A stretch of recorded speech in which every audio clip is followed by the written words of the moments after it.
Salut, c'est Norman. Aujourd'hui, j'avais envie de vous faire une petite vidéo un peu particulière parce que j'aime tout ce qui est particulier. J'avais envie de dessiner un truc qui s'appelle un Draw My Life. Le principe est super simple, il suffit de dessiner sa vie sur un tableau blanc avec des crayons et puis de le filmer. En français, on pourrait peut-être traduire ça par ma vie en dessin.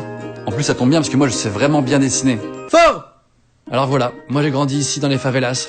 J'ai passé mon enfance à tirer avec des putains de guns et... Ouais non, en fait, c'est pas vrai du tout.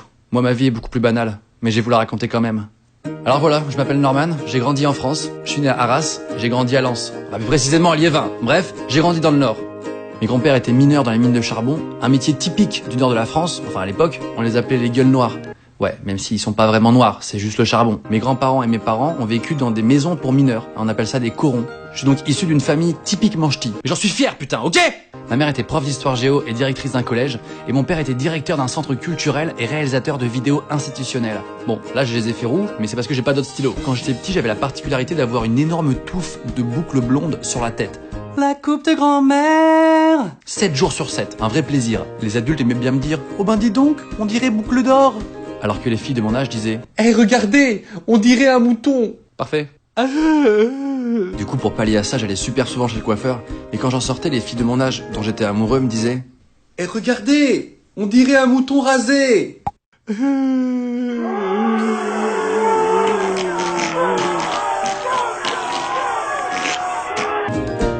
Des fois, mon père ramenait à la maison la grosse caméra de son travail. Ma sœur et moi, on n'arrêtait pas de s'amuser avec, on faisait des petites vidéos marrantes. Ding! Eh Daphné, si on faisait une sextape, j'ai la voix du vieux dans les Simpsons. Mais Norman, c'est pas possible, voyons, je suis ta sœur. Ça marche. Ouais, j'étais en train de faire la voix du mec qui mue parce que à cette époque-là, j'étais une sorte de gros adolescent, hein, qui pue. Avoir une grande sœur, ça a des avantages, mais aussi des inconvénients. Par exemple, ma mère aimait bien recycler des vêtements de ma sœur en me les faisant porter. Eh vas-y, je veux pas, moi je suis un garçon. Moi j'ai un zizi, ok? Mais elle me disait toujours, mais Nono, t'inquiète pas, ce sont des vêtements mixtes. Ok. Et puis le lendemain, j'allais à l'école. Eh regardez le mouton, il a mis une robe. Et je vous signale que c'est un vêtement mixte, ok? Enfin, une sorte de robe mixte. Jetons-lui des pierres.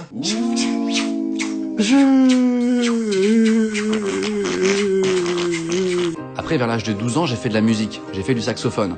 Alors ouais, c'est un instrument super classe, mais seulement quand tu en fais super bien. Norman, tu peux me jouer un petit air de saxo? Ouais, carrément.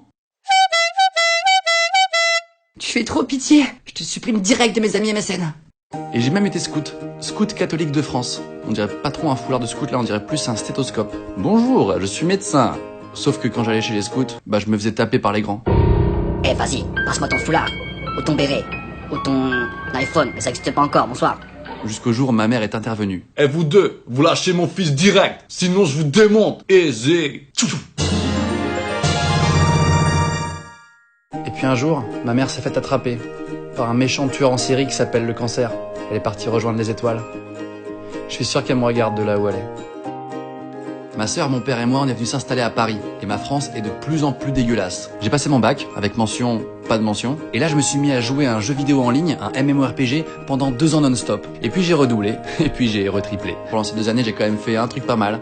C'est que je me suis marié. Ouais, ça peut paraître bizarre, mais je me suis marié. Avec une elfe de la nuit. Je la trouvais super bonne. Après, j'ai essayé de passer mon permis. Hein, j'ai essayé. Le jour où j'ai passé le permis, l'inspecteur m'a dit « Vous êtes le pire conducteur de la planète Terre, c'est nul à chier, vous êtes un danger public. » Ça veut dire que je l'ai? J'ai commencé la vidéo avec mon meilleur pote Hugo sur Dailymotion. Attendez, excusez-moi. Voilà, comme ça. Ouais, non, en fait, voilà, comme ça. Non, en fait, plutôt comme ça. Non, je rigole. Ça s'appelait le velcro, en rapport aux chaussures avec des velcro. À l'époque, on trouvait ça stylé. Et puis on a été rejoint par notre pote Kemar, un mec très marrant, avec des très grosses lunettes. C'est à cette époque qu'on est tombé par hasard sur d'autres gars qui faisaient des vidéos comme nous sur Dailymotion. Il y avait Cyprien, à l'époque Monsieur Dream, Jérôme Niel, à l'époque La Ferme Jérôme, Maxime Muscat, à l'époque Les Chroniques de la Grosse Pomme, John Rachid, à l'époque MacGyver du Bled, et Mr V, à l'époque Mr V. Ouais, alors il faut savoir que là je l'ai très mal dessiné, je suis désolé. Et ceci n'est pas un abat-jour, hein, c'est un bob. Et puis il y avait aussi Amandine du 38. À cette époque, on était en 2008. J'aimais tellement ça, faire des vidéos, que je suis carrément allé à la fac leur annoncer « Bonjour, j'arrête la fac, je me mets à faire des vidéos sur Internet. » C'est quoi Internet? C'est un sport? Comme le badminton? C'est aussi à cette époque que je me suis rendu dans l'association Chat des rues. Parce que moi j'adore les chats depuis tout petit, j'en ai toujours plein. Je me rappelle, j'en avais vu un qui était super beau, roux, avec un style un peu de pirate. J'avais envie de le prendre, c'était lui que j'allais prendre, et puis tout d'un coup il s'est mis à... finalement je vais prendre lui. C'était Sergi. Oh non, pourquoi moi? Je n'ai pas de cerveau. Et puis un jour, en revenant d'un cours dans un club de ping-pong, je me suis dit, tiens, si je faisais une petite vidéo pour raconter ça, et tout seul cette fois. J'ai mis ma vidéo en ligne sur le site YouTube, et là j'ai fait le buzz. Pourquoi? Parce que je suis Van Damme. Je suis aware. En parallèle à mes vidéos YouTube, je me suis même mis à faire du one-man show.